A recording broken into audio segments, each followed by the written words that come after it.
कहानी है रामपुर गांव की, जहां के मर्द महिलाओं को हमेशा नीचा दिखाने की कोशिश में रहते।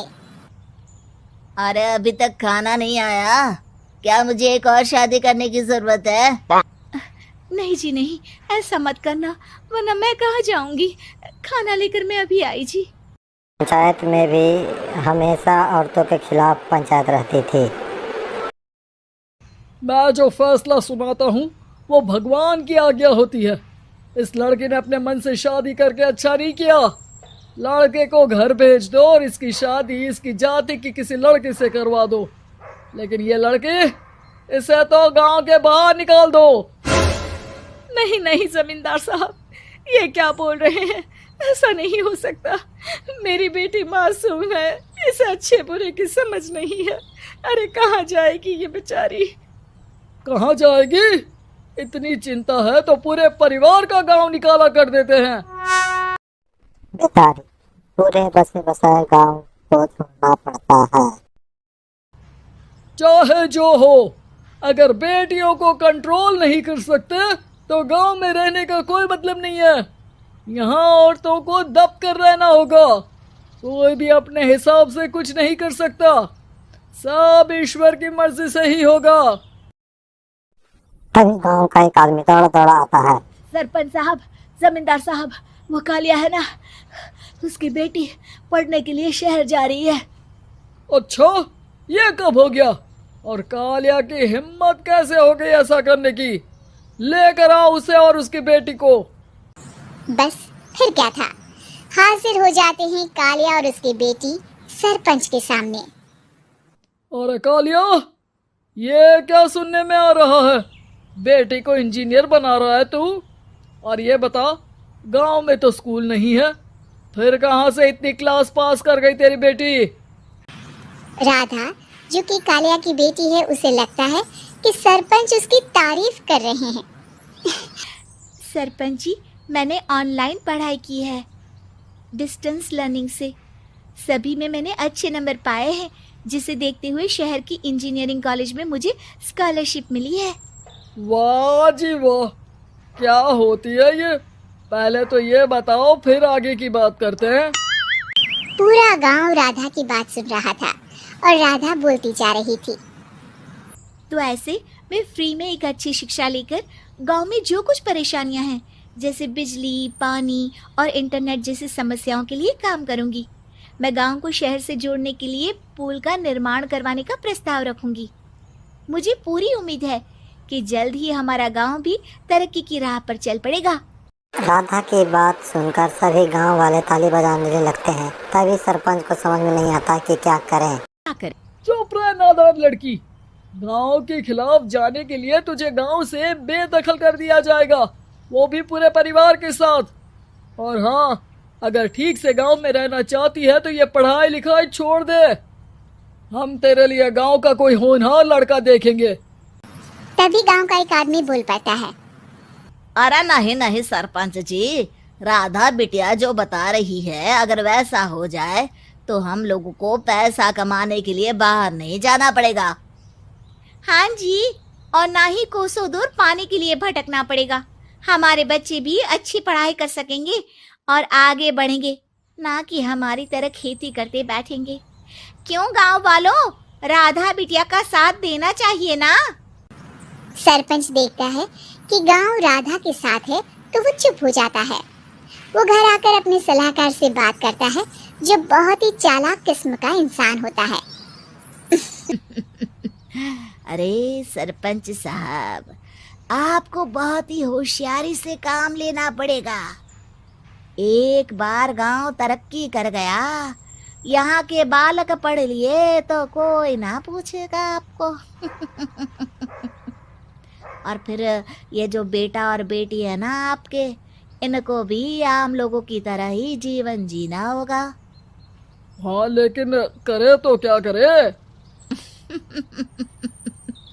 वो ना आप मुझ पर छोड़ दीजिए, बस मैं जैसा बोलूं करते जाइए।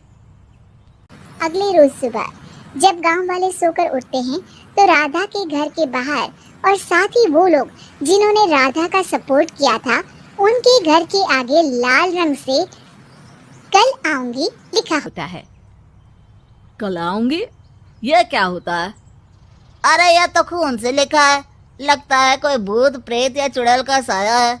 चलो सरपंच जी के पास चलते हैं। सभी सरपंच के पास जाकर उसे सारी बात बताते हैं। अरे ये तो बड़ी मुश्किल की बात है। चलो मैं एक बाबा को जानता हूँ, उन्हें बुला लेता हूँ।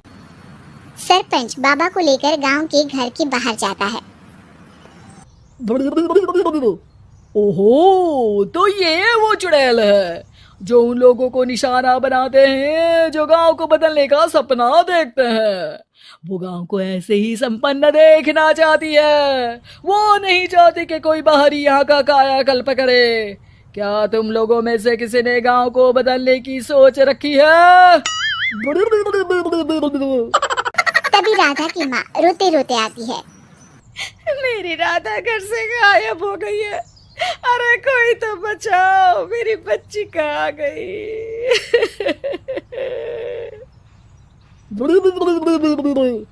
ले गई वो चुड़ैल, तेरी बच्ची को ले गई। अब वो उसे श्रापित करके छोड़ेगी, उस पर चुड़ैल का साया हो जाएगा। तभी बुरी सी हालत में राधा भी वहाँ आ जाती है। उसके बाल चुड़ैल की तरफ फैले होते हैं और कपड़ों में खून लगा होता है। सभी राधा को देखकर डर जाते हैं। माँ, पता नहीं मुझे कौन उठा कर ले गया था। अरे दूर दूर हो जा चुड़ैल, अब हम लोग इस गांव में नहीं रुकेंगे। अरे कैसे बातें कर रहे हैं आप? कल तो आप मेरे भरोसे गांव का हुलिया बदलने, अपने बच्चों को पढ़ाने और तरक्की उन्नति की बात कर रहे थे, तो आज क्या हो गया आपको? ये फिर तुम लोगों को बहकाएगी। ये चुड़ैल गांव में आ चुकी है, ऐसे ही ये तुम्हारे घर के बच्चों को भी ले जाएगी। गांव वाले राधा को गांव से बाहर निकाल देते हैं। उसके माँ बाप रोते रहते हैं, लेकिन गांव वाले नहीं मानते। मैं भी अपनी बहन के साथ गांव के बाहर रहूंगा, लेकिन वो पढ़ाई नहीं छोड़ेगी। वहीं सरपंच के घर पर सलाहकार कहता है। देखा, सांप भी मर गया और लाठी भी नहीं टूटी।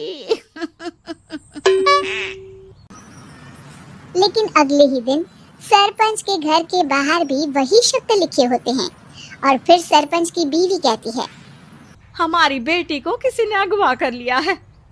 तभी राधा का भाई वहाँ आ जाता है। अरे गांव वालों, मैंने सरपंच जी की बेटी को देखा था। वो चुड़ैल उसे उठाकर ले जा रही थी। अरे क्या मजाक कर रहे हो? नहीं नहीं सरपंच जी, आप नहीं जानते। वो चुड़ैल अब आपकी बेटी में आ जाएगी, जैसे राधा के अंदर आ गई थी। तभी सरपंच की बेटी वहाँ आ जाती है जैसे राधा आई थी। पापा, पता नहीं कैसे मैं गायब हो गई थी। चुड़ैल, इसके अंदर भी चुड़ैल का साया है, मारो इसे। अरे नहीं नहीं, इसे भी राधा के पास गांव के बाहर ही भेज दो। अरे चुप रहो, मेरी बेटी कहीं नहीं जाएगी और चुड़ैल वुड़ैल कुछ नहीं होता है। अरे कैसे बात कर रहे हो सरपंच जी? आप तो बोल रहे थे कि आपका फैसला भगवान का ज्ञान होता है, तो अपने पर बात आई तो अब आप ऐसे बोल रहे हैं। अरे ना ना ना, आपको अपनी बेटी को त्यागना ही होगा। अरे बुलाओ बाबा को। राधा का भाई बाबा को ले आता है, जिससे अब गांव वालों के डर के कारण सच बोलना पड़ता है। मैं कोई बाबा नहीं हूँ, मैं तो मोची था। ये सलाहकार महोदय ने मुझे कहा था एक्टिंग करने को। अब वो मुझे पैसे देने वाले हैं। अब मुझे माफ कर दो। गलती हो गई, मुझे माफ कर दो। तभी वहाँ राधा आ जाती है। देखा सरपंच जी, जब गांव के बच्चे साक्षर होंगे तो आप जैसे लोगों की चालाकी नहीं चलेगी।